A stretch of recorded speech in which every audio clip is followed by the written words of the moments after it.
தொழிலாளி ஒரு ஆளுக்கு முடி வெட்டி கொண்டிருந்தார். என்ன பண்ணிட்டு இருந்தார்? அவரு முடி வெட்டி கொண்டிருந்தார்.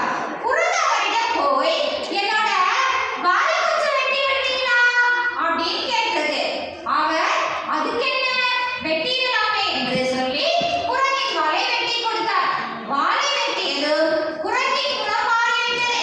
என்ன பண்ணுச்சு? வாலை வெட்டின உடனே எது மாறுச்சு? குரங்குடைய குணம் மாறிடுச்சு. ஒண்ணு என் வாலை சரி பண்ணி தரணும், இல்ல எனக்கு உன்னோட கத்தி வேணும். என்ன கேட்டுச்சு? கத்தி. கத்தி எதுக்கு பயன்படுத்துவா? காய்கறி நறுக்கெல்லாம் பயன்படுத்துவோம்ல அந்த கத்தி. வேறு வழி இல்லாமல் முடி திருத்தும் தொழிலாளி